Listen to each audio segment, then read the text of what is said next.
Hello बच्चों, आज जो हम पढ़ने वाले हैं वो है कोनिक्स। हम लोगों ने बहुत कुछ पढ़ लिया है बेसिक मैथमेटिक्स में। लास्ट जो हमने टॉपिक ख़त्म करा था वो था ट्रायंगल्स एंड सर्कल्स। आप जाकर कोऑर्डिनेट ज्योमेट्री का पार्ट था, आप जाकर वो वीडियोस देख लेना। आज की वीडियो में हम कुछ नया पढ़ने वाले हैं, ये शायद आपने इससे पहले पढ़ा भी नहीं होगा, तो ये पढ़ना है हमको। जल्दी से हम लोग देख लेते हैं क्या है ये कोनिक्स, क्या होते हैं। ठीक है, सेक्शन ऑफ कोन और ये कोनिक्स होते क्या हैं। तो बच्चों देखते हैं कि ये कोनिक्स क्या है। देखो बच्चों, पहले तो जान लो कि कोनिक्स में हम पढ़ेंगे क्या क्या। कोनिक्स में बच्चों जो पहला होगा वो होगा parabola, circle, ellipse, hyperbola, rectangular, hyperbola. बस इनके बारे में जानना है बच्चों, ज़्यादा डीप में हम नहीं जाएंगे। ये होते क्या है और कौन सी इक्वेशन, जैसे हम लोगों ने सर्किल की इक्वेशन देखी थी, लाइन की इक्वेशन देखी थी, वैसे कुछ ऐसे सेक्शंस होते हैं जिनकी इक्वेशन जानना ज़रूरी है। फिजिक्स में भी काम आएगी और भी सब्जेक्ट्स में काम आएगी।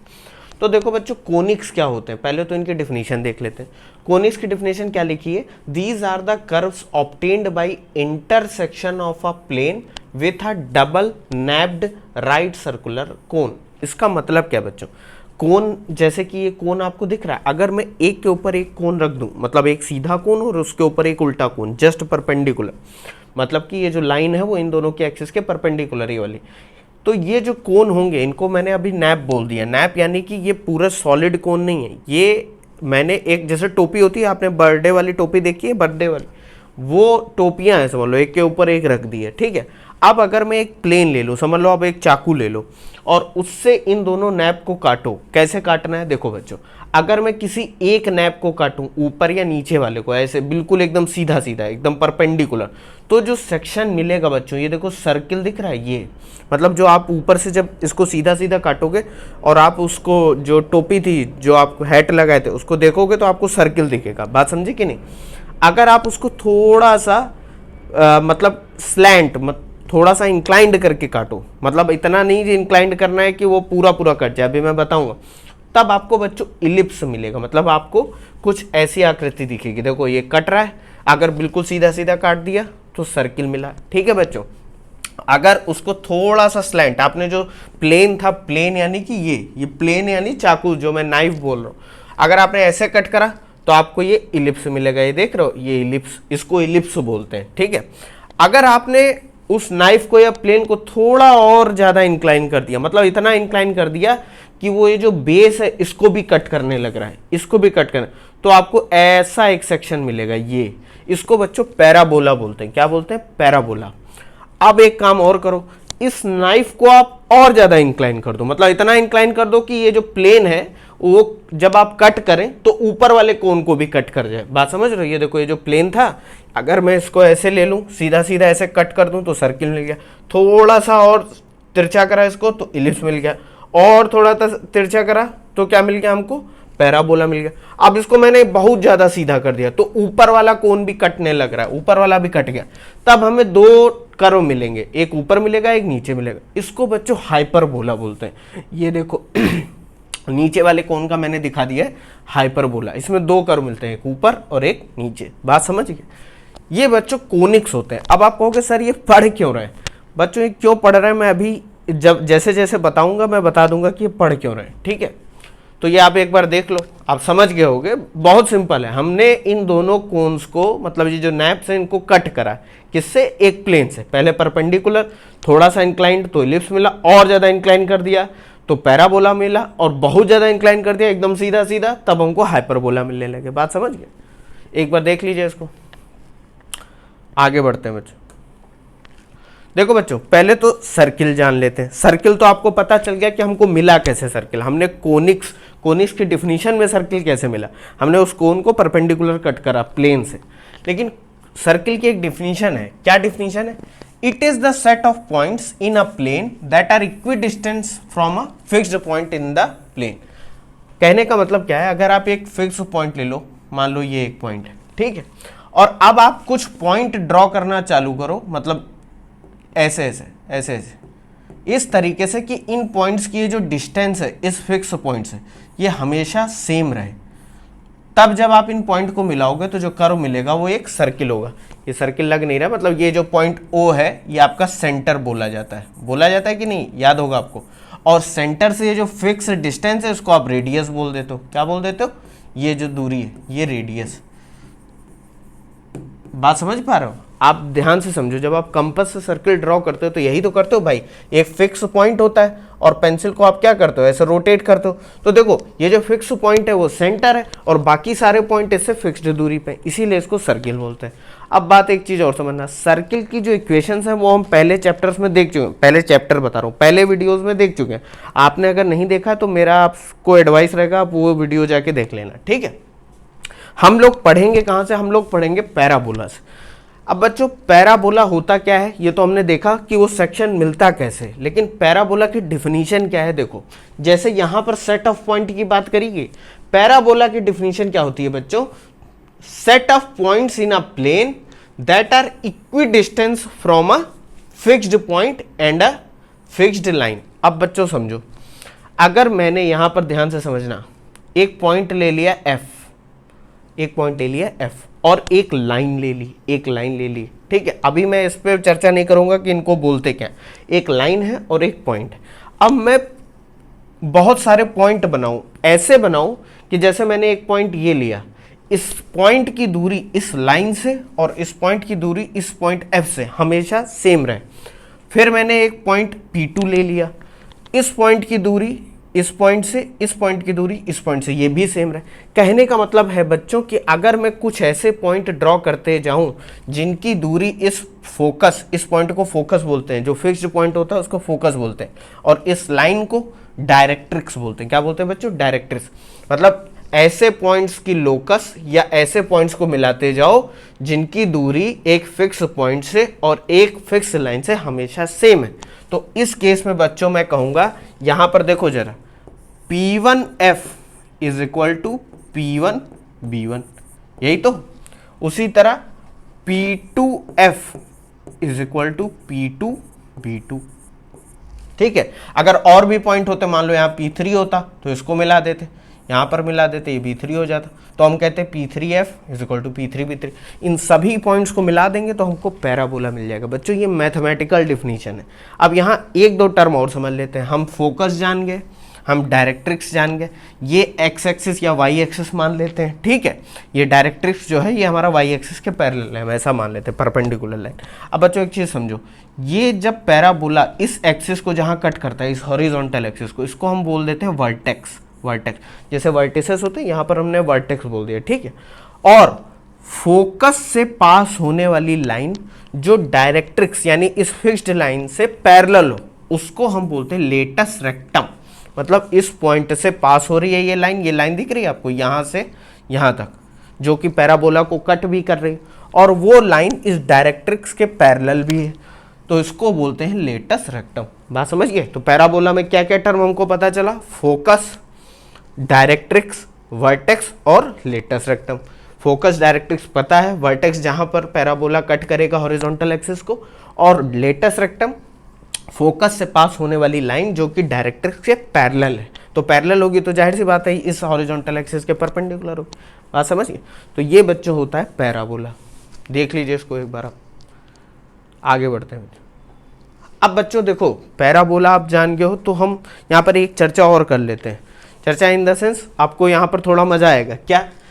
एक टर्म होता है बच्चों जिसको बोलते हैं इसेंट्रिसिटी। इसेंट्रिसिटी ही डिफाइन करती है कि ये जो कोनिक्स हैं, ये जो आपने सेक्शन कट करें, ये कौन से सेक्शन होंगे। ये सर्किल होगा, पैराबोला होगा, इलिप्स होगा, हाइपरबोला होगा या लाइन होगी, मतलब वो होगा क्या। तो बच्चों इसेंट्रिसिटी की डिफिनीशन क्या है, distance from the fixed point upon ratio distance from the fixed line. बात समझे? उस फिक्स्ड पॉइंट को फोकस कहते हैं, यहां पर ध्यान देना जरा बच्चों, और उस फिक्स्ड लाइन को डायरेक्ट्रिक्स कहते हैं। डायरेक्ट्रिक्स, ये देखो लिखा हुआ है डायरेक्ट्रिक्स। अब बच्चों ध्यान से समझो, मैंने पैराबोला की डेफिनेशन बताई, तो पैराबोला ये येलो वाला देखो बच्चों, अगर मैं इस फोकस से यहां से कोई एक पॉइंट ले लेता हूं, इस पर मान लो पॉइंट P है, ये दूरी लेता हूं और उसकी इस लाइन से दूरी लेता हूं, ये दूरी बच्चों सेम आएगी, तब जो कर्व हमको मिलेगा वो होगा हमारा पैराबोला। ये करो तो यहां पर इसेंट्रिसिटी कितनी हो जाएगी, 1, क्योंकि distance from the fixed point और distance from the fixed line दोनों ही क्या है, सेम। तो इसको बोल देंगे हम पैराबोला। देखो यहां पर दिख रहा है पैराबोला कि नहीं दिख रहा है, बात समझ में आ रही है कि नहीं। ये देखो पैराबोला दिख रहा है। अब बच्चों फिर से आता है, अगर मैं इस पैराबोला को थोड़ा दबा दूं, दबा इन द सेंस इनको ऐसे कर्व और कर दूं, इसको एकदम कर्व कर दूं और ये आगे जाके मिल जाए, तब बच्चों ये इलिप्स, ये यहाँ सर्किल जैसा दिख रहा है, ये बच्चों इलिप्स है, इलिप्स ऐसा अंडा टाइप का ऐसे इलिप्स है। इलिप्स की डेफिनेशन क्या होगी बच्चों कि अगर यहाँ पर हम इलिप्स पे कोई भी एक पॉइंट ले लो, उसकी दूरी इस फोकस से और उसकी दूरी इस लाइन से, देखो जरा ध्यान से, यहाँ देखने पर भी लग रहा है कि फोकस से जो इसकी डिस्टेंस है इलिप्स पे जो भी पॉइंट है वो दूरी इस लाइन की दूरी से कम है। तो यानी कि कहीं ना कहीं हम यही तो कहेंगे कि ई जो इसेंट्रिसिटी है वो लेस देन 1 है। क्यों बच्चों, ध्यान से समझो, यहाँ पर फोकस से ये जो दूरी है ये इस दूरी से देखो कम दिख रही है, कम दिख रही है कि नहीं दिख रही, तो इसलिए हम यहाँ पर क्या बोलेंगे, ई इज लेस देन 1। बात समझे कि नहीं। उसी तरह बच्चों अगर मैं पैराबोला को और ज़्यादा खोल दूं, मतलब ऐसे मैंने पकड़ा इस कर्व को और ऐसे खोल दिया, तो ये देखो एक कर्व मिल रहा है। यहाँ पर अगर कोई भी इस कर्व पे एक पॉइंट ले लेते हैं, मान लो ये वाला पॉइंट ले लेते हैं, इसकी दूरी इस फोकस से और इसकी दूरी इस लाइन से। अब यहाँ पर देखो ये जो फोकस से डिस्टेंस है ये इस लाइन की डिस्टेंस से ज़्यादा है, यानी कि ये रेशियो जो distance from the fixed point ये ज़्यादा हो जाएगा किससे, distance from the fix line, यानी कि ये रेशियो ग्रेटर देन 1 हो जाएगा। तो ये तो हो जाएगा आपका इलिप्स के लिए ई लेस देन 1, हाइपरबोला के लिए क्या हो जाएगा, ई ग्रेटर देन 1, हाइपरबोला।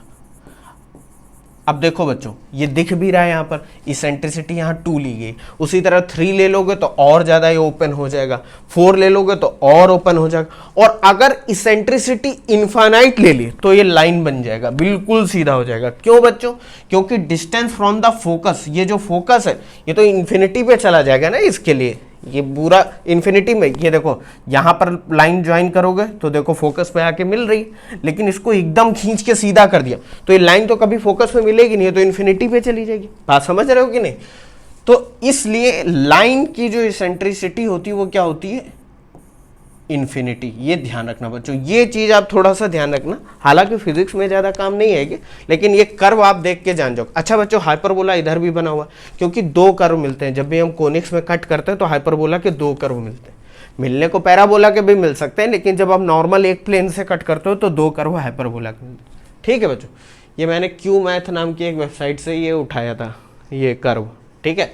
यहाँ पर उनको मैंने क्रेडिट भी दे दिया है ताकि कॉपीराइट ना लगे। ठीक है बच्चों, देखो इसको आगे बढ़ते हैं।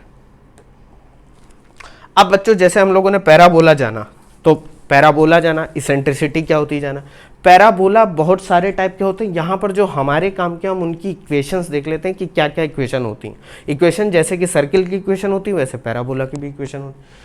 जैसे बच्चों पहला टाइप का जो पैराबोला है उसकी इक्वेशन होगी y² = 4ax। अब आप कहोगे सर ये है क्या, ये है बच्चों, ये मैंने एक एक्स वाई एक्सिस ड्रॉ करी, एक रेक्टेंगुलर कोऑर्डिनेट सिस्टम, उसमें एक पैराबोला लिया जिसका जो वर्टेक्स है वो ओरिजिन से पास हो रहा है। ओरिजिन यानी वर्टेक्स मैंने बताया एक्स एक्सिस को कट कर रहा है, ये ओरिजिन से पास हो रहा है 0,0 से, और इसका जो फोकस एफ है वो किसी दूरी, ओरिजिन से जो दूरी है फोकस की वो ए है, ए। अब ये आप कहोगे सर डायरेक्ट्रिक्स है, तो डायरेक्ट्रिक्स कहीं यहाँ पर होगी, डायरेक्ट्रिक्स कहीं यहाँ पर होगी, बात समझिए। तो मैं यहाँ पर सिर्फ आपको नॉर्मल एक कर्व बना के दिखा रहा हूँ। तो फोकस हो गया a,0 पे, a,0 यानी कि x एक्सिस पे ओरिजिन से जो दूरी है फोकस की वो a है, बात समझे। और अगर आप लेटस रेक्टम ड्रॉ करो यानी कि f पर एक लाइन परपेंडिकुलर x एक्सिस के जो कि इसको कट कर रही हो यहाँ पर और यहाँ पर, इसकी जो डिस्टेंस आएगी बच्चों वो मैं बताऊंगा नहीं कैसे आएगी क्योंकि वो अभी काम का नहीं है, आप फिजिक्स के लिए पढ़ रहे हो। इसकी दूरी होती है बच्चों, इसकी लेंथ होती है 4a, length of latus rectum क्या होती है 4a। तो इस पैराबोला की जो कि इस तरीके से बनाओ, कैसा बनाओ, ये x एक्सिस ये y एक्सिस, तो ऐसा बनाओ, ठीक है, टेढ़ा मेढ़ा बन गया है, समझ जाओ।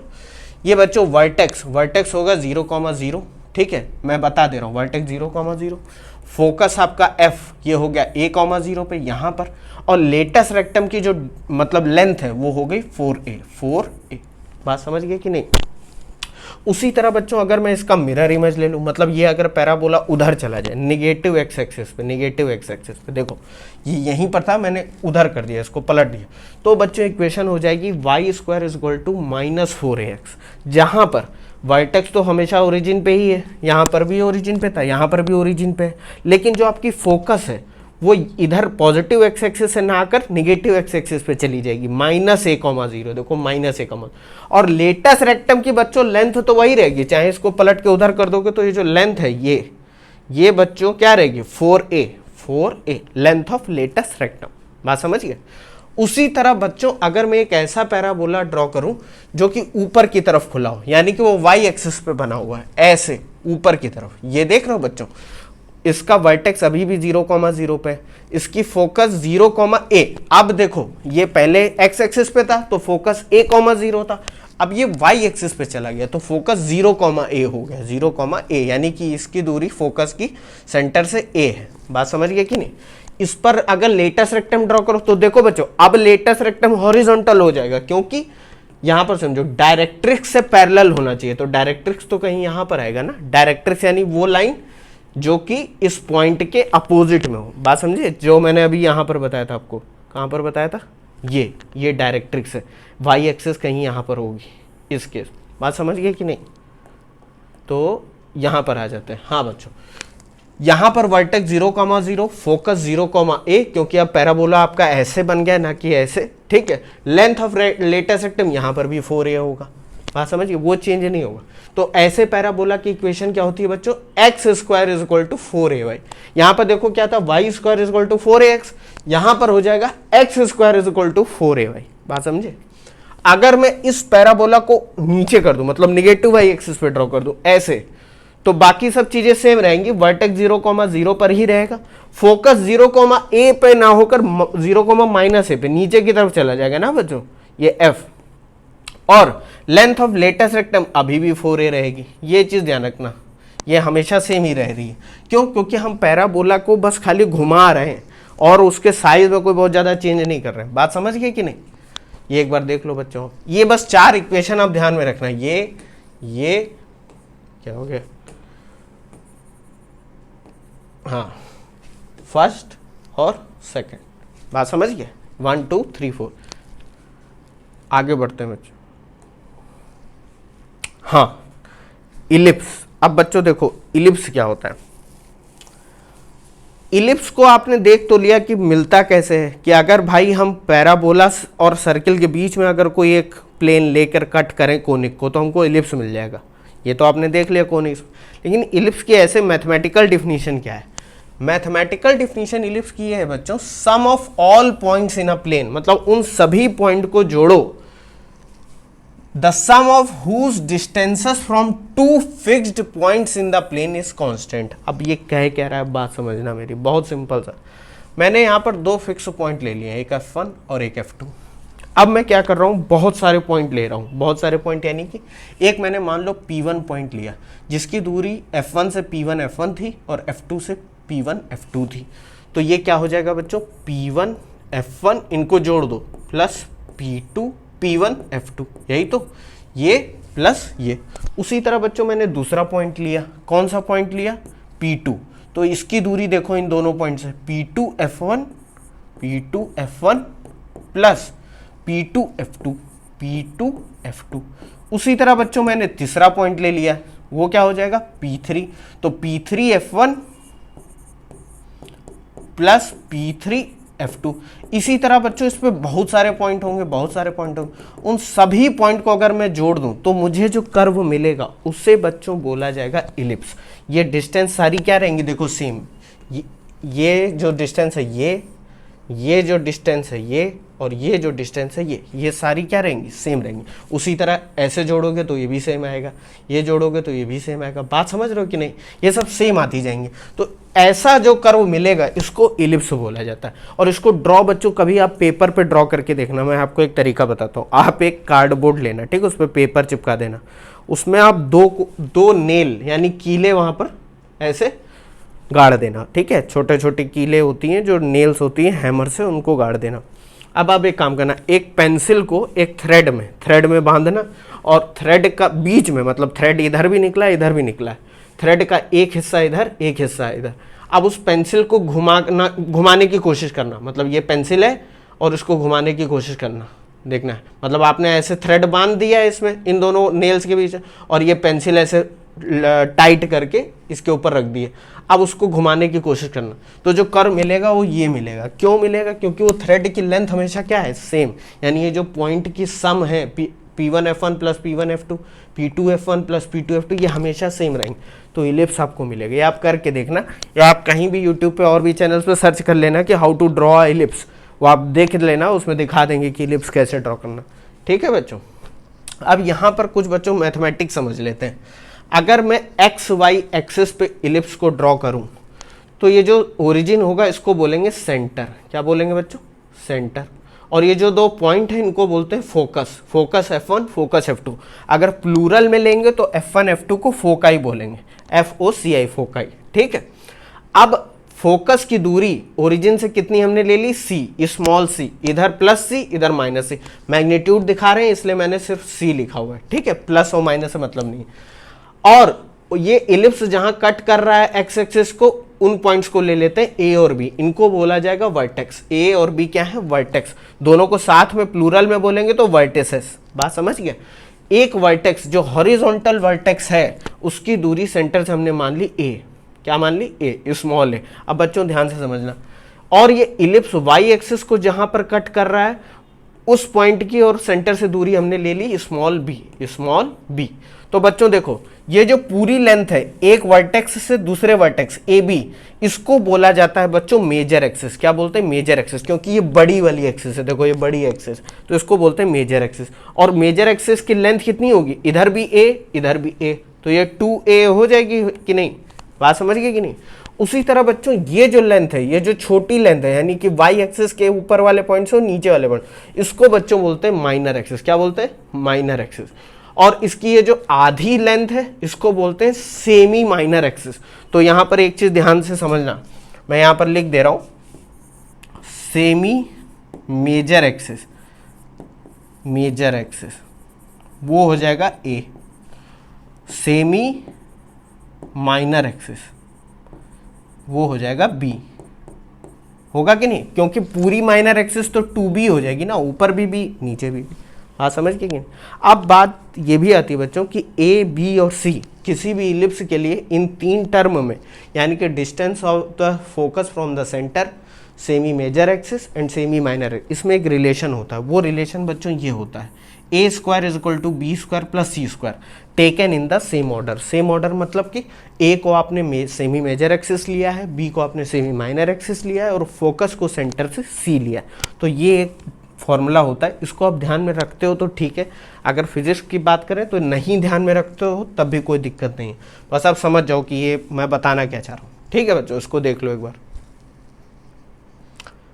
आगे बढ़ते हैं बच्चों, इसेंट्रिसिटी ऑफ इलिप्स। देखो इसेंट्रिसिटी की मैंने डेफिनेशन बता दी आपको, लेकिन इलिप्स के लिए अलग तरीके से एक इसेंट्रिसिटी डिफाइन करते हैं। कैसे बच्चों?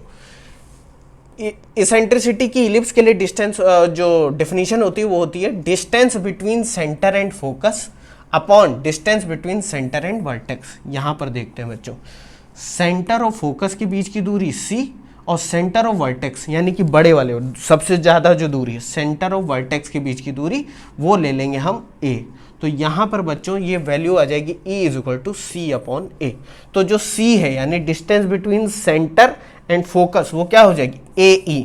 अब ये देखो बच्चों, ये तो सेंटर से एक साइड की है ना, मतलब सेंटर से एक साइड की, तो दूसरे साइड की क्या हो जाएगी?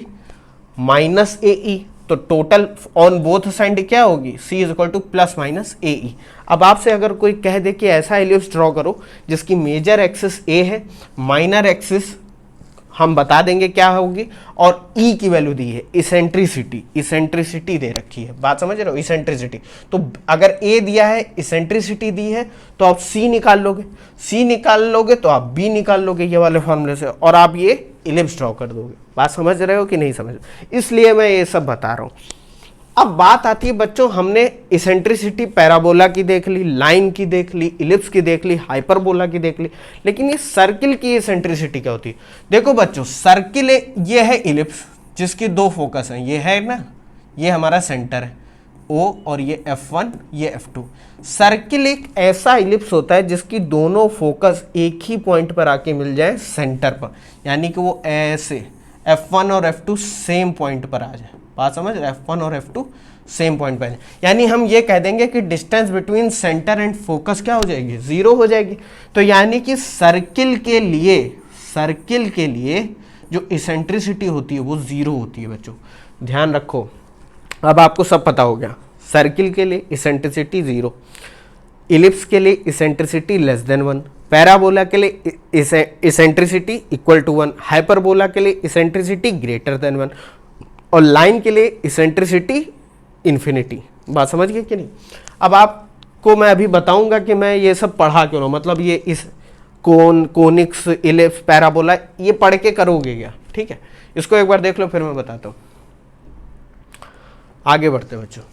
अब इलिप्स की इक्वेशन क्या होती है बच्चों? देखो, एक तो मैंने ये इलिप्स बना दिया जिसकी सेमी मेजर एक्सिस ए है, मतलब कि ये जो डिस्टेंस है वो ए है और ये जो डिस्टेंस है वो पी है, सेमी माइनर एक्सिस। तो अगर ऐसा एक इलिप्स ड्रॉ करा है तो उसकी इक्वेशन होती है बच्चों x square upon A square plus y square upon B square is equal to 1। ये हो सकता है आपने कहीं देखी भी हो, नहीं देखी तो आप लिख लो इसको कहीं, ठीक है? और अगर मैं इसी इलिप्स को ऐसे वर्टिकल कर दूं, मतलब ये खड़ा अंडा बना दिए, ये देखो लेटा हुआ है अंडा, ये खड़ा हो गया अंडा, तो देखो ये डिस्टेंस जो ओरिजिन से ये b हो गई, ठीक है? अब b वाली जो थी वो x एक्सिस पे आ गई और a जो था वो y एक्सिस पे। इसकी इक्वेशन बच्चों होगी x square upon B square upon plus y square upon A square is equal to 1। क्या हो गया?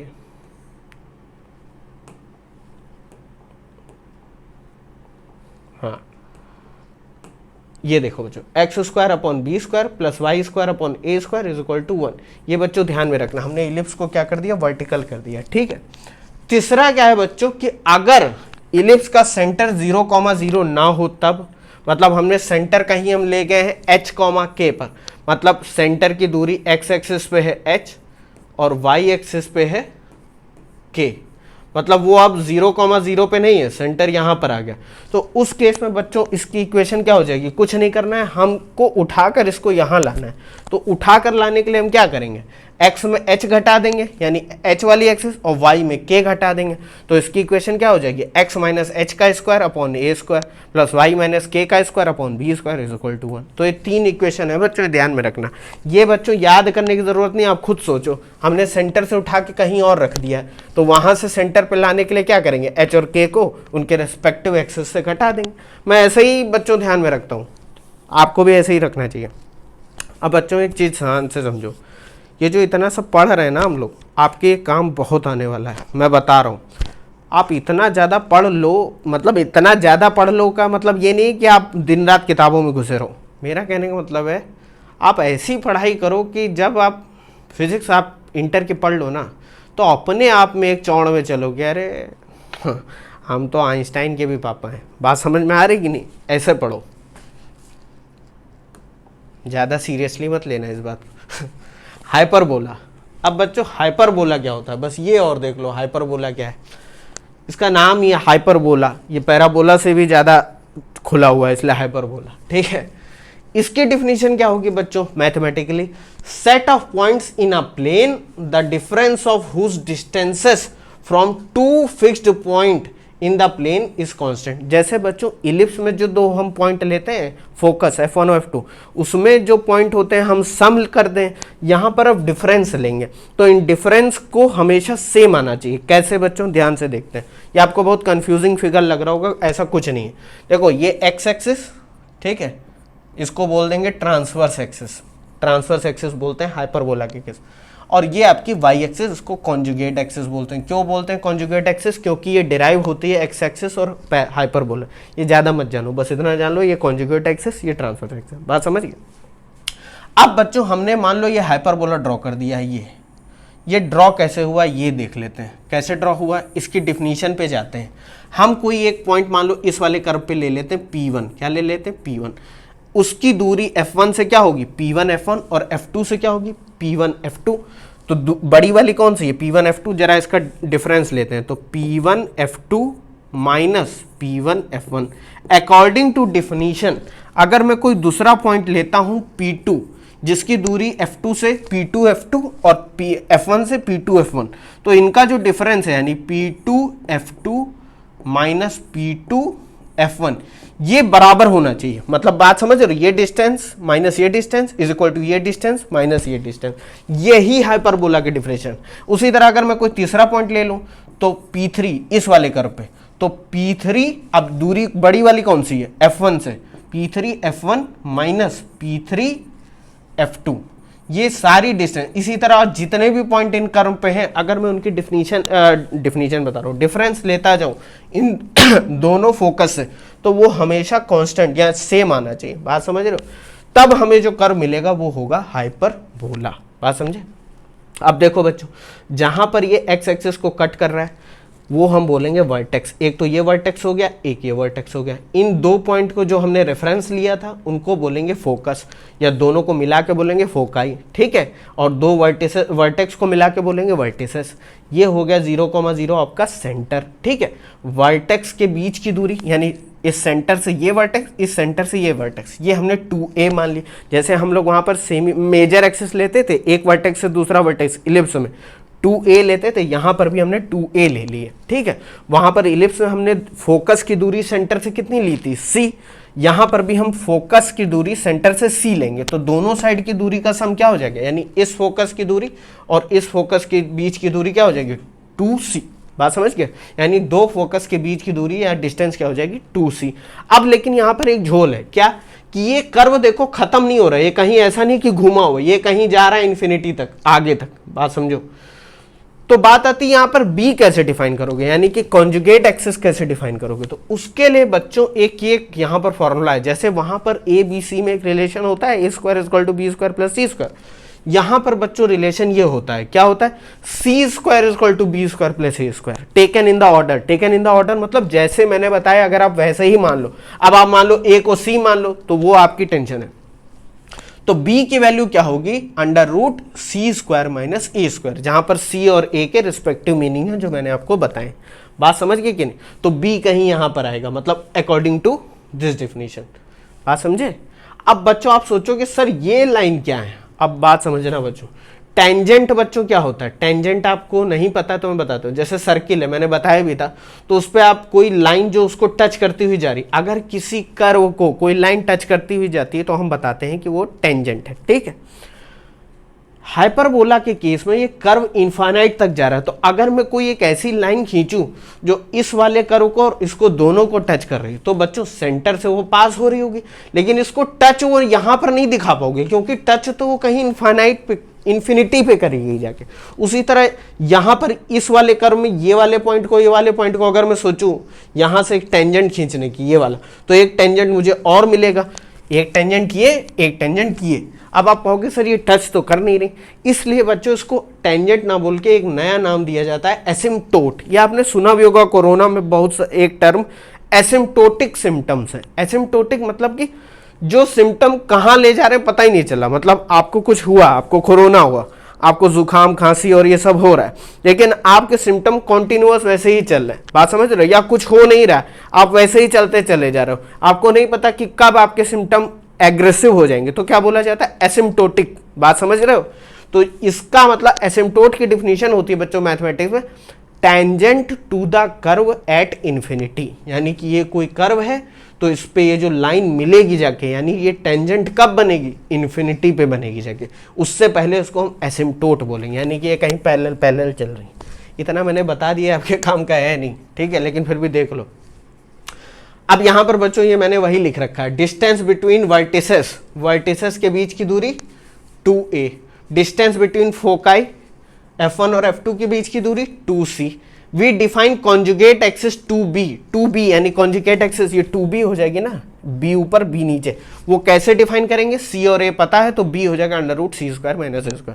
अब इतनी कहानी आपको ध्यान में नहीं है तो कोई बात नहीं, बस इतना जान लो कि जैसे इक्वेशन ऑफ इलिप्स आपको ने पढ़ी थी, इक्वेशन ऑफ हाइपरबोला होती है बच्चों x² / a², यहाँ बीच में माइनस प्लस ना आकर माइनस आ जाता है, y² / b² = 1। ये होती है बच्चों हाइपरबोला की इक्वेशन, ठीक है। इसको ध्यान से देख लो, ये अगर नहीं भी ध्यान है तो कोई बात नहीं।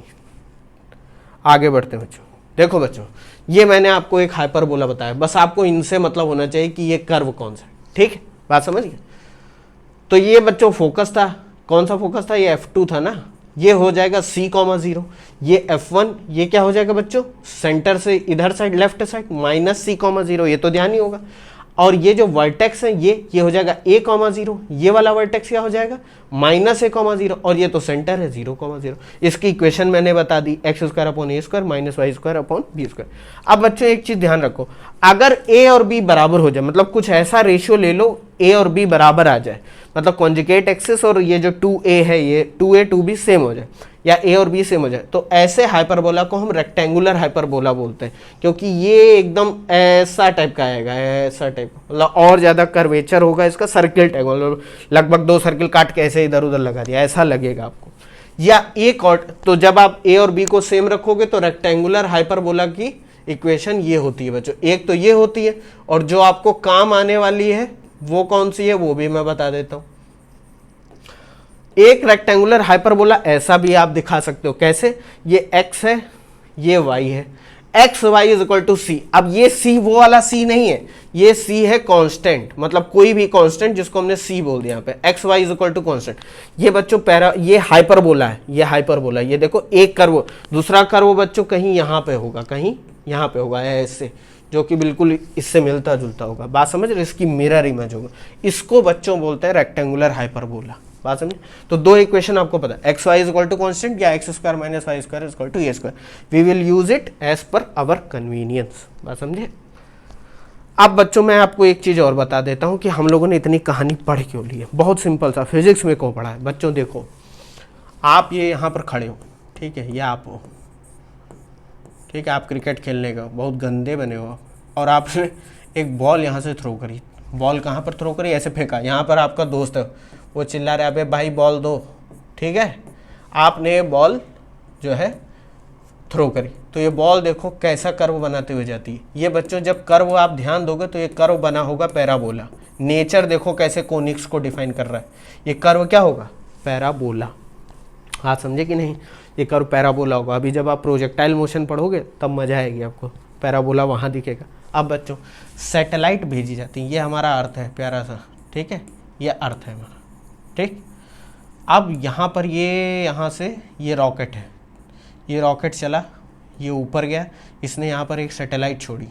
अब इस सैटेलाइट के पास दो ऑप्शन, मतलब बहुत से ऑप्शन होते हैं, दो नहीं बहुत से ऑप्शन होते हैं। एक तो ये कि ये सैटेलाइट इतनी ज़्यादा स्पीड नहीं ले पाई है, ये घूमते घूमते धरती पे गिर जाएगी, ठीक है, ये पूरी ऑर्बिट ले ही नहीं पाएगी। अगर आपने स्पीड अच्छी खासी दे दी तो ये क्या होगा, ये इलिप्टिकल पाथ में घूमेगी, इलिप्टिकल पाथ में, ऐसे जैसे इलिप्स बना रही हो धरती के इर्द गिर्द, अर्थ के इर्द गिर्द, ठीक। अगर आपने थोड़ी और स्पीड दी इसको तो हो सकता है ये सर्किल बना दे, एकदम सर्किल धरती के आसपास ऐसे सर्कुलर पाथ में घूमे।